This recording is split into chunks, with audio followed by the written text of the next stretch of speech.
Comece com um pedaço de terra desolada. Comece com uma ilha vulcânica. Então pense nela por tempo suficiente, se perguntando como será possível que um dia ela passe a ter vida. Como será possível que uma terra desolada passe a ter vida? A vida tem que ir até ela de algum jeito. O vento talvez comece a bater. Se tiver plantas nas redondezas, se for o momento certo do ano, esse mesmo vento pode carregar sementes. Se algumas forças do acaso colaborarem, essas sementes podem cair e alguma planta pode começar a brotar ali. Os bichos que voam também conseguem chegar. Com o tempo e com sorte, essa terra desolada começa a ser povoada. Com mais tempo e com mais forças do acaso colaborando, essa população começa a variar.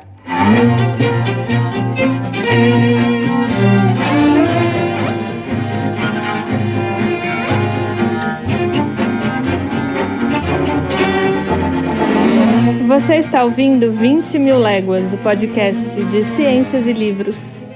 Eu sou a Leda Cartoon. E eu sou a Sofia Nestrovski. Esse podcast é feito pela revista 451, a revista dos livros, em parceria com a Megafauna, Livros no Centro, e conta com o apoio do Instituto Serra Pilheira.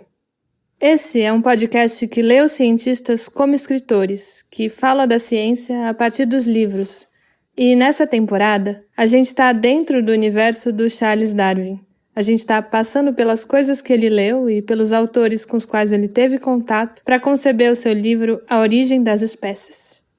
No final do último episódio que você ouviu, o Darwin estava olhando para os fósseis da América do Sul e ele notava que os fósseis eram parecidos com as espécies vivas daquelas mesmas regiões.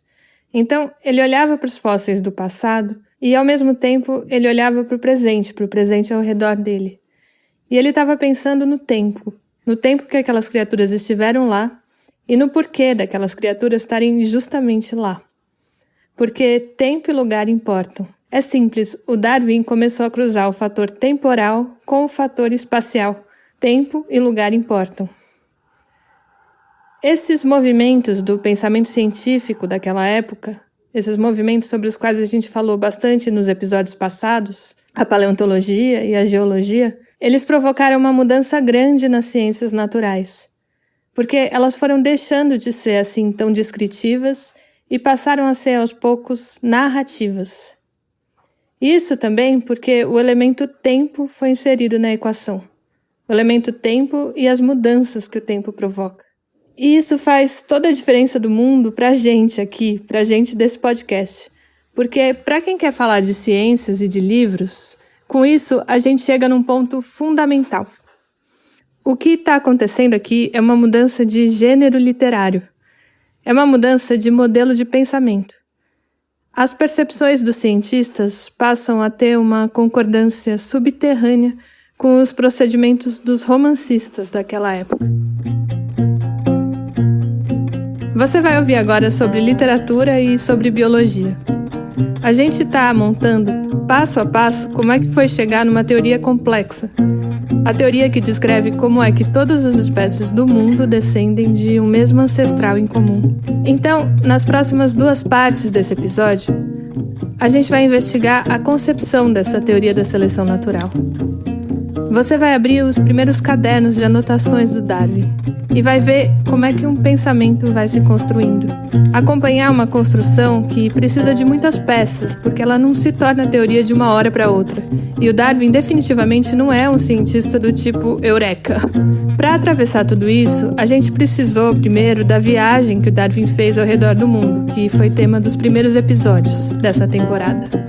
A gente precisou da geologia e da paleontologia, que foram os temas dos episódios passados. E agora, nesse episódio que está dividido em 2 partes e que se chama Cambachirras, Bicudos, Papafigos e Tentilhões, a gente vai precisar de ilhas, de museus e da ficção.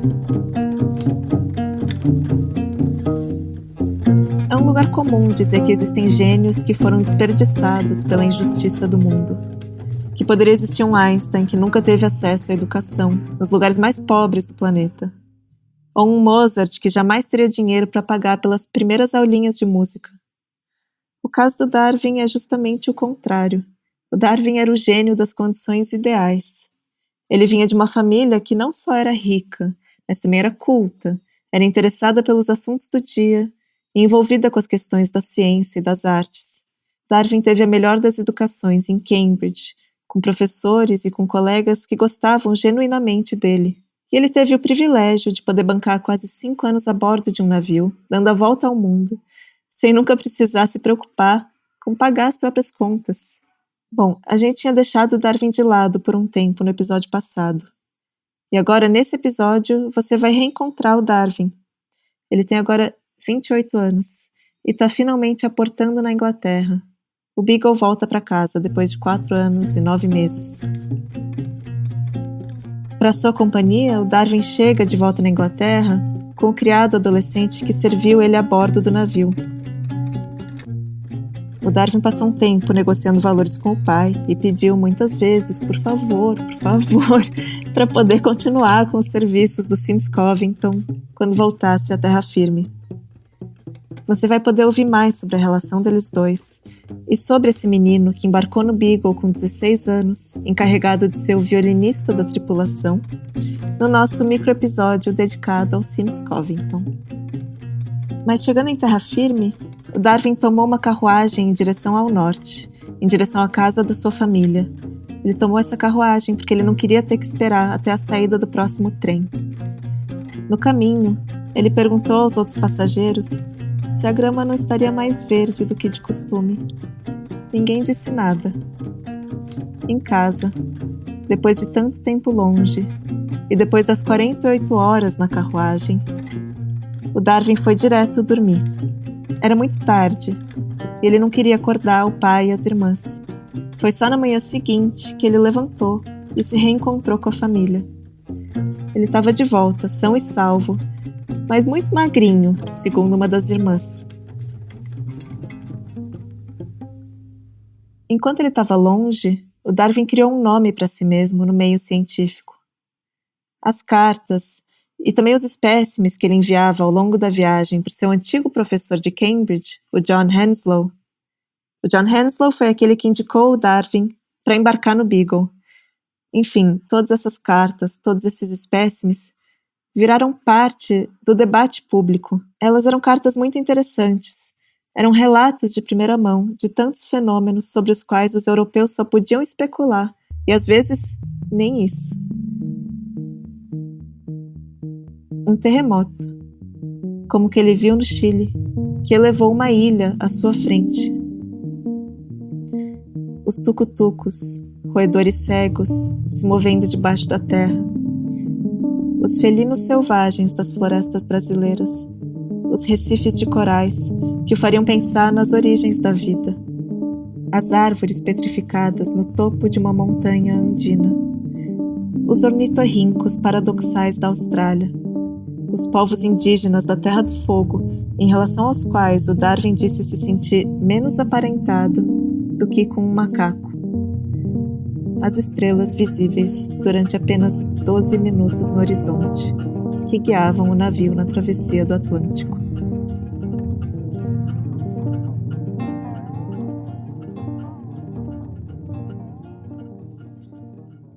O Darwin embarcou no navio como um recém-formado que ainda não sabia muito bem o que queria da vida.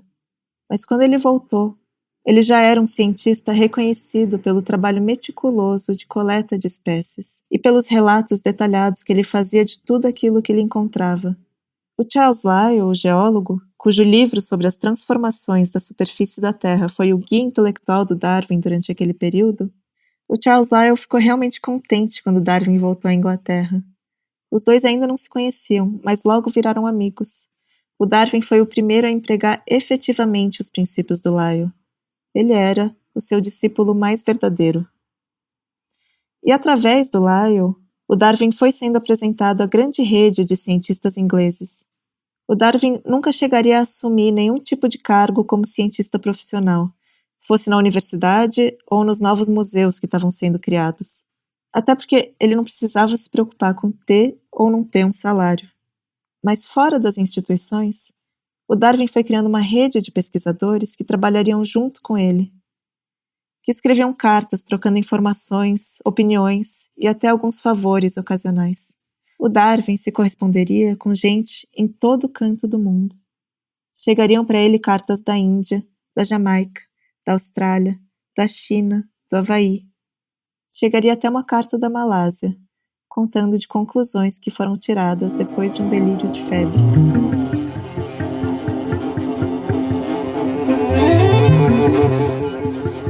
Esse é o começo da história da segunda aventura do Darwin, uma aventura que é bem mais longa do que a primeira.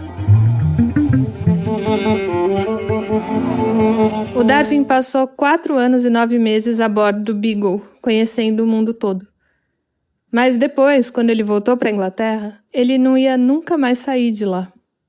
Porque ele estava começando uma nova aventura. Uma aventura que dessa vez não precisou do deslocamento físico para acontecer e que ia durar 20 anos. Era a aventura de conceber, de desenvolver e de amadurecer uma ideia. Era a aventura de escrever um livro, um grande livro. Na década de 1830, o Darwin era um jovem que estava voltando para casa e se inserindo no mundo científico inglês. Então, além de preparar o Diário do Beagle para publicação, esse livro que, quando foi lançado, foi um sucesso de público e de crítica e consagrou o Darwin como escritor, ele também estava preocupado com o que é que ele ia fazer com tudo que ele tinha acumulado no navio. Enquanto ele estava a bordo, a preocupação principal era observar, descrever e recolher amostras. E para isso ele usava muitas vezes um martelinho para caçar uns animais que às vezes não tinham nem medo dos seres humanos, de tanto que aquilo era desconhecido para eles. Mas agora o Darwin tinha chegado, ele estava de volta, e ele tinha que analisar e comparar tudo aquilo para ver o que é que ele poderia fazer com tudo isso que ele tinha em mãos. E imagina o que ele tinha em mãos. Tinha pedras fósseis, animais dissecados, corais, peixes, répteis e crustáceos, mamíferos, pássaros e tantas e tantas e tantas anotações, tantas e tantas memórias. E é aí que começa a entrar a rede toda de naturalistas que o Darwin foi conhecendo. O que ele fez foi distribuir os espécimes que ele recolheu e encomendar análises. Por exemplo, ele entregou a coleção de besouros que ele recolheu por todos os países e ilhas por onde ele passou. Ele entregou também os fósseis, e entregou esses fósseis para o cientista que simplesmente é o cientista que inventou a palavra cientista, e também que inventou a palavra dinossauro. E ele entregou também todos os moluscos. E foi com esses espécimes de moluscos que o Darwin entregou que puderam identificar que sim, os moluscos têm pâncreas. Quem recebeu as aves que o Darwin tinha recolhido foi um ornitólogo chamado John Gould. E aqui a gente vai ter que se deter um pouquinho mais. Porque entre todos os pássaros estavam aqueles que o Darwin tinha recolhido em Galápagos. Galápagos é aquele conjunto de ilhas que fica a quase 1.000 quilômetros de distância da costa oeste da América do Sul e que é atravessado pela linha do Equador. Esse arquipélago, hoje, ele é famoso e até quando a gente escuta esse nome, Galápagos, que aliás oficialmente se chama Arquipélago de Colón, e ele é conhecido como Galápagos porque, em espanhol, essa palavra Galápagos quer dizer cela. E as carapaças das tartarugas que tinha lá foram associadas às celas quando elas foram vistas pelos espanhóis no século XVI. Mas então, o que eu estava dizendo? Quando a gente escuta o nome Galápagos, o que costuma vir à cabeça hoje em dia é o próprio Darwin e a teoria dele. Tartarugas gigantes e pássaros com bicos estranhos que foram a chave para a teoria da seleção natural. Mas a gente tem que lembrar que o Darwin, quando o Darwin estava lá, ele não fazia a menor ideia de que ele ia elaborar uma teoria. Então, ele se divertiu muito importunando as tartarugas gigantes, se equilibrando nos cascos delas e brincando de surpreender essas tartarugas para que elas recolhessem a cabeça e as pernas e soltassem um chiado de medo. Ele chegou até a pegar uma tartaruga bebê para levar para a Europa. E ele recolheu as amostras dos pássaros que ele viu em cada uma das ilhas. E como esses pássaros tinham bicos de formas e de tamanhos diferentes uns dos outros, dependendo da ilha em que eles estavam, o Darwin entendeu que cada um deles era de uma espécie: gambachirras, bicudos, papafigos, tentilhões. E ele não se preocupou em classificar de qual ilha cada espécie diferente procedia. Porque naquele momento o Darwin ainda era um criacionista. Ele não era um darwinista. Então, ele olhava para aqueles pássaros e tendia a acreditar que eles tinham sido criados para as Ilhas Galápagos.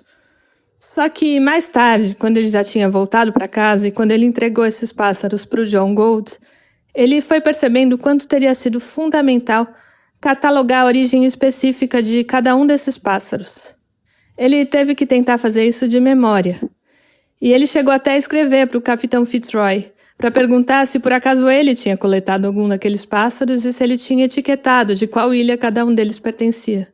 E é irônico, porque o Fitzroy nunca apoiou a teoria da evolução, mas ele tinha sim feito essa catalogação de uma forma muito mais atenta e mais cuidadosa do que o próprio Darwin. Bom, mas por que exatamente era importante saber de qual ilha vinha cada um daqueles pássaros? Porque a análise do John Gould mostrou que aquelas combinações de cambaxirras de bicudos e de papafigos, que tinham bicos grandes e bicos pequenos, bicos afiados e bicos não afiados, elas não eram tão diferentes assim. Na verdade, eram todos membros de um mesmo subgrupo de aves, os tentilhões. Eles tinham sim diferenças, mas ao mesmo tempo eles tinham muitas semelhanças também. Tinha um parentesco entre esses pássaros, um parentesco muito íntimo. E à medida que foi sendo possível identificar de qual ilha veio cada amostra, o John Gould mostrou uma coisa muito estranha, uma coisa muito curiosa mesmo. Cada uma daquelas variações dentro desse mesmo subgrupo dos tentilhões, com os seus diferentes bicos, cada uma delas habitava uma ilha diferente. Ou seja, tinha uma variação por ilha. Exatamente uma variação diferente por ilha. E todas essas variações eram novas, elas eram desconhecidas até então. Tinha alguma coisa muito reveladora aí. O Darwin, que durante a viagem tinha feito muitas perguntas para ele mesmo, sem necessariamente a necessidade de responder essas perguntas, quando ele estava em Galápagos, ele até chegou a se perguntar: não é estranho que esses tipos de aves diferentes e ao mesmo tempo aparentados vivam separadamente em ilhas que são tão próximas uma da outra? Ele escreveu no diário dele quase como um sussurro só para ele mesmo e para mais ninguém. Se existe um mínimo fundamento para essas observações, valerá a pena examinar a zoologia dos arquipélagos, pois tais fatos solapariam a estabilidade das espécies. E realmente, essa pequena intuição que o Darwin teve quando ele estava no Beagle se tornou uma intuição gigantesca, quando ele descobriu as diferenças e as semelhanças daquelas 13 variações de espécies de tentilhões. Tem uma grande biógrafa do Darwin que se chama Janet Brown, que escreveu vários livros sobre ele, e um deles se chama Charles Darwin Viajando. Esse livro saiu em português pela editora Unesp. E nesse livro ela diz que esse momento, mais do que qualquer outro momento da vida do Darwin, ele merece ser chamado de um turning point, um ponto de virada. Porque foi a partir daí que o Darwin entendeu que as espécies se transformam. E por quê? Porque com o que ele percebeu que acontecia num microcosmo, que é uma ilha, ele pôde pensar então em tudo o que acontece em ambientes maiores, nos continentes. E o Darwin entendeu que para que aqueles pássaros fossem de um mesmo subgrupo e ao mesmo tempo eles tivessem diferenças nos bicos deles, todos aqueles tentilhões deviam ter vindo de um mesmo ancestral. Ou seja, um mesmo tipo de tentilhão que foi parar no arquipélago de Galápagos por algum acaso e cujos indivíduos foram se espalhando pelas ilhas. E os indivíduos tinham pequenas variações entre eles. Bicos um pouco maiores ou um pouco menores, ou asas um pouco mais compridas ou um pouco mais curtas. Assim como uma pessoa tem uma orelha maior do que outra pessoa, ou os braços mais compridos. E à medida que o tempo foi passando, que muito tempo foi passando, milhares e milhares e milhares de anos, e essas inúmeras gerações de tentilhões foram se sucedendo umas depois das outras, cada grupo em uma ilha, os pássaros foram privilegiando as características que se adaptavam melhor às condições específicas de cada uma das ilhas. O solo, os predadores, os alimentos. Então, um grupo em uma ilha acabou ficando com o bico maior, porque isso dava uma vantagem para ele na hora de quebrar castanhas e sementes. Já outro grupo em outra ilha foi ficando com o bico mais fino. porque isso dava uma vantagem para eles apanharem mais insetos.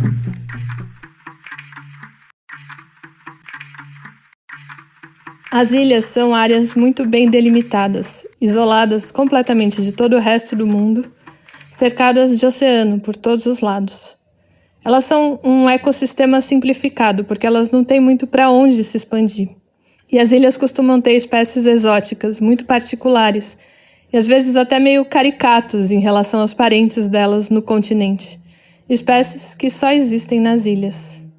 Espécies como o camaleão de menos de 3 centímetros de Madagascar, o menor do mundo, o lagarto gigante, chamado de dragão de Komodo, a ave do paraíso de rabo de fita, de Nova Guiné, a tartaruga gigante da minúscula ilha de coral Aldabra, no Oceano Índico, a lacrainha gigante de Santa Helena, o rinoceronte pigmeu de Java, os nectarívoros do Havaí, o diabo da Tasmânia, a cascavel sem guizos de Santa Catalina, a tuatara da Nova Zelândia, o extinto dodô das Ilhas Maurício.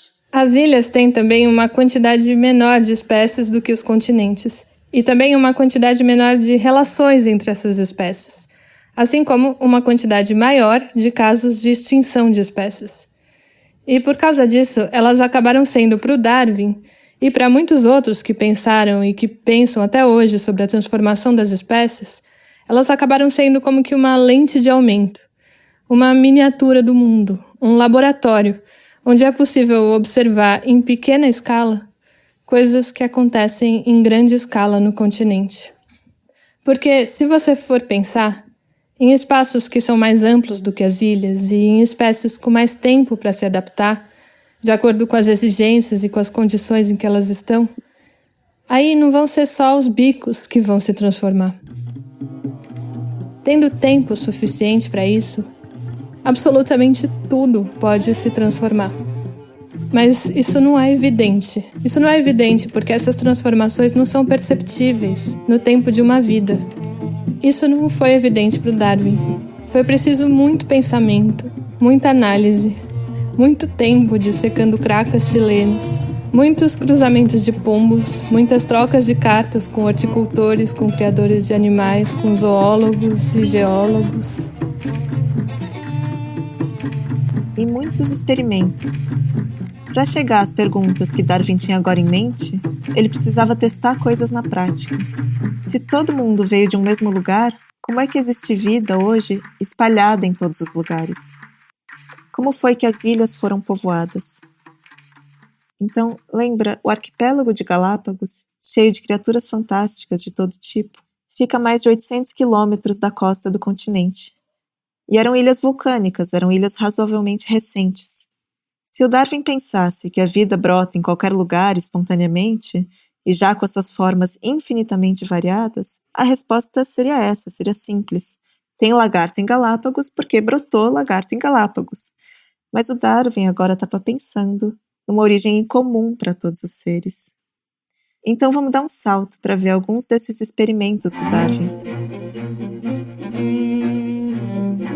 Agora o Darwin já saiu da casa do pai e ele mora numa casa própria, no campo. Ele é casado, tem filhos e ele não reclama mais daquele enjoo que ele sentia a bordo do navio. Porque ele vai passar o resto da vida sentindo enjoo, sobre a terra firme mesmo.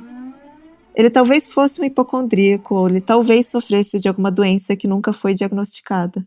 Há quem diga, inclusive, que ele tinha doença de Chagas, que ele foi infectado quando passou pelo Brasil, e que ele nunca soube disso porque a doença de Chagas só seria descoberta no século XX, depois dele morrer. Tem gente também que diz que essa teoria é uma tentativa bem estranha dos brasileiros de se inserirem na história europeia das ciências. Enfim, o Darwin estava em casa, originando filhos e pensando na origem das espécies. Então, durante mais de um ano, ele revirou o jardim da sua casa, se perguntando sobre a vida nas ilhas e fazendo experimentos para reproduzir, ali, no meio da Inglaterra, na casa de tijolinhos onde ele vivia com a mulher, com os filhos.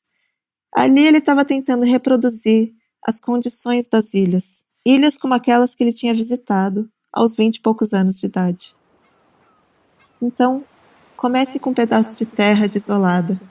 Comece com uma ilha vulcânica pense nela por tempo suficiente, se perguntando como será possível que um dia ela passe sozinha a ter vida. A vida tem que ir até ela. O vento pode começar a bater. Se tiver plantas nas redondezas, se for o momento certo do ano, esse mesmo vento pode carregar sementes. Se mais forças do acaso colaborarem, as sementes podem cair ali e alguma planta talvez possa brotar.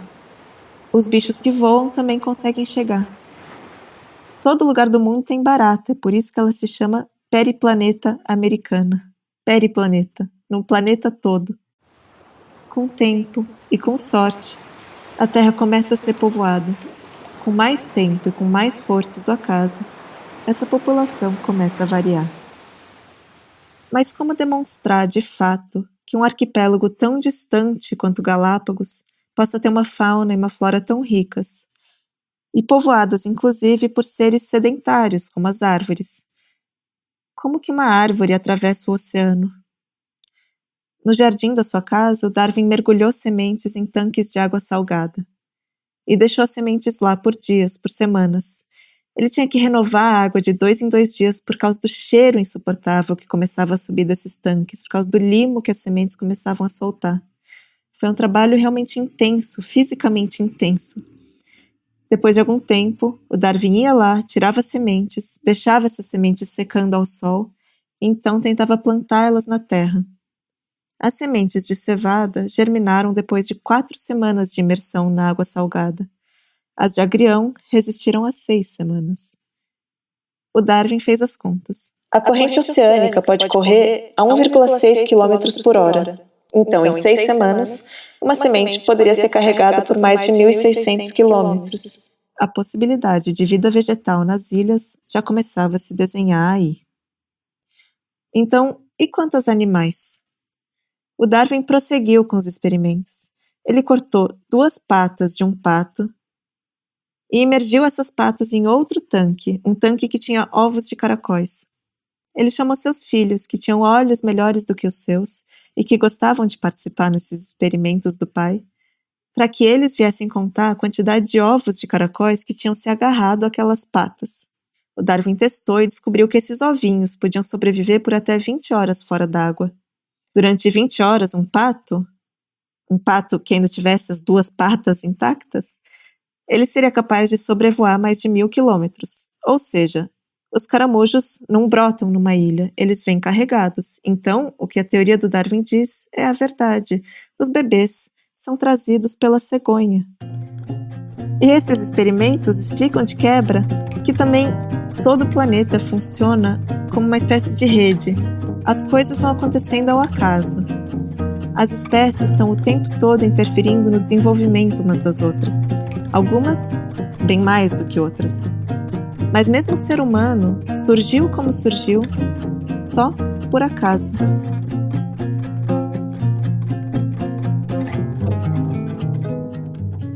Essa foi a primeira parte do episódio Cambachirras, Bicudos, Papafigos e Tentilhões. Na segunda metade, você vai para a Inglaterra, no século XIX. Você vai ver como Darwin anotava as ideias dele, com pressa, às vezes numa caligrafia difícil de entender, em muitos e muitos cadernos. Na segunda metade, a gente vai falar sobre escrita. Na literatura, esse século XIX foi o grande período dos romancistas. A gente poderia falar do Charles Dickens, ou da Jane Austen, ou das irmãs Brontë, aquela família de 3 mulheres escritoras e um irmão alcoólatra vivendo no meio do nada. Todos esses nomes ressoam quando a gente pensa nesse período, e todos trariam luzes interessantes para a gente observar o pensamento do Darwin. Mas a gente vai falar de um outro nome, de uma outra autora, uma mulher que escreveu muito, que teve muito reconhecimento em vida, mas que quase não recebia convites para jantar. Você vai ouvir sobre uma mulher que ficou conhecida por muitos nomes diferentes. Toda segunda-feira você vai ouvir um episódio novo de 20.000 Léguas, o podcast de ciências e livros. E essa temporada vai até novembro. Os episódios vão estar disponíveis nos principais tocadores e no site da revista 451. 20.000 Léguas é uma produção da Associação 451 em parceria com a livraria Megafauna e conta com o apoio do Serra Pilheira. Instituto de Fomento à Ciência e à Divulgação Científica no Brasil. A criação do podcast e a edição dos roteiros é da Fernanda Diamante. Os roteiros, pesquisa e apresentação são nossos. Sofia Nestrovski e Leda Cartoon. A trilha original e execução da trilha é do Fred Ferreira. A edição e finalização de som é do Nicolas Rabinovich. Mas a gente gravou esses podcasts, cada uma na sua própria casa, respeitando o distanciamento social durante a pandemia do novo coronavírus. A produção executiva é da Mariana Shiraiwa. O projeto gráfico e as ilustrações são da Débora Salles. A revisão técnica dos roteiros é do Reinaldo José Lopes. E a edição das newsletters é do Gabriel Jopert. Você pode assinar essas newsletters no site da revista 451. Lá você já consegue ver uma parte delas disponível, mas você pode assinar para receber toda semana no seu e-mail material extra sobre cada um dos episódios, referências bibliográficas e sugestões de leitura e de pesquisa. As traduções do que a gente leu nesses episódios são nossas, com exceção dos trechos do Origem das Espécies, que a gente está lendo sempre na tradução do Pedro Paulo Pimenta, feita para a editora Ubu em 2018. A gente agradece mais uma vez a Marina Cartoon pelas transcrições das entrevistas e a Lívia Nestrovski pela preparação vocal para as gravações.